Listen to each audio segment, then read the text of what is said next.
Shalom semua yang dikasih Tuhan. Saya akan bacakan ayat firman Tuhan dari kitab Efesus 5, ayatnya yang ke-15 sampai ke-17. Tertulis seperti ini. Karena itu, perhatikanlah dengan seksama bagaimana kamu hidup.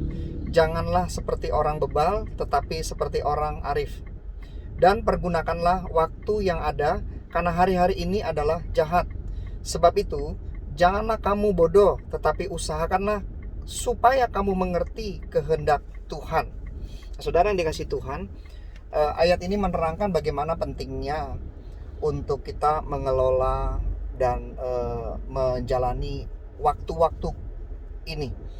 Yang saya maksudkan adalah waktu kehidupan kita selagi kita diberikan kesempatan oleh Tuhan untuk hidup dan menjalani kehidupan ini dengan apa yang Tuhan inginkan supaya kita jalani di dalam hidup ini. Karena firman Tuhan tadi mengatakan ada kehendak Tuhan yang harus kita emban, kita jalani, dan juga kita nyatakan kepada sekeliling kita, untuk hidup kita, untuk tanggung jawab kita ke depan. Jadi firman Tuhan mengatakan supaya kita mempergunakan, mengelola, karena waktu-waktu yang Tuhan izinkan untuk kita nikmati tidak pernah akan bisa berbalik kembali lagi. Untuk itu, supaya benar-benar kita bisa memperhatikan, saudara bisa memperhatikan setiap waktu, kesempatan di usia-usia di mana kita semua menjalani atau sedang menjalani usia ini. Perhatikanlah bagaimana kita mengelola kehidupan kita, bagaimana memiliki pergaulan, memiliki lingkungan yang apa yang kita pikirkan, apa yang kita perbuat, apa yang kita akan nyatakan, laksanakan di dalam kehidupan ini.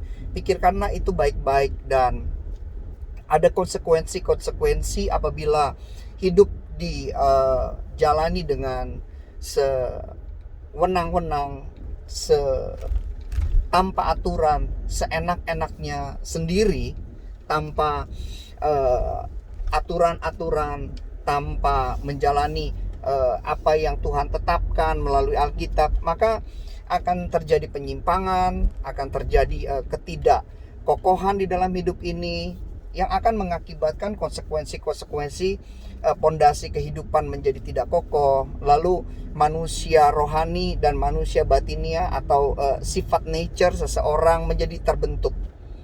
Nah, mulai dini sifat nature, sifat bawaan itu seseorang itu akan membentuk, mendrive dia, membuat dia bagaimana menjalani kehidupan ini selalu akan dipengaruhi oleh sifat-sifat bawaan yang telah terbentuk atau dibentuk pada waktu-waktu di mana mulai dari orang itu lahir sampai dia bisa bersosialisasi, berlingkungan, dari orang tua mereka, dari anak, dari teman-teman. Itu semua akan menjadi sifat-sifat bawaan yang terbawa terus sampai hari-hari ke depan. Untuk itulah Tuhan mengatakan bahwa pergunakanlah waktu-waktu yang ada, pergunakanlah kesempatan-kesempatan yang Tuhan berikan itu dengan baik, supaya bisa mengelola dengan baik. Adalah baik supaya kita sebagai orang tua juga menanamkan benih-benih yang baik, pola pikir, tutur kata, tingkah laku, itu semua harus diajarkan, harus dibuat mempengaruhi hidup mereka.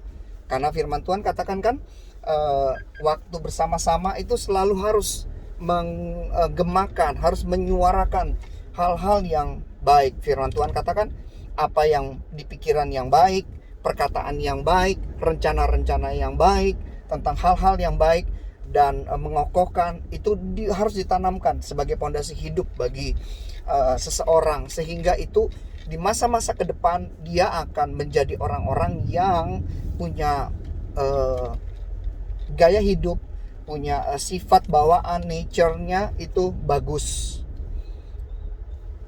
Seorang yang memiliki nature yang bagus, dan apabila dia bersama-sama dengan orang lain, itu akan menurunkan sifat nature yang bagus. Nah, saudara dikasih Tuhan, biar perenungan singkat pada waktu ini yang saya sampaikan bisa berguna buat kita semua untuk mengingatkan, selagi kita ada kesempatan, selagi kita ada waktu, mari pergunakan waktu ini dengan sebijaksana mungkin. Pikirkan apa yang kita lakukan, pikirkan apa yang akan kita buat untuk hari ini dan hari ke depan, karena itu akan berpengaruh sekali. Banyak ketika waktu-waktu yang salah itu tidak bisa dikembalikan lagi, saudara. Tuhan memberkati kita semua.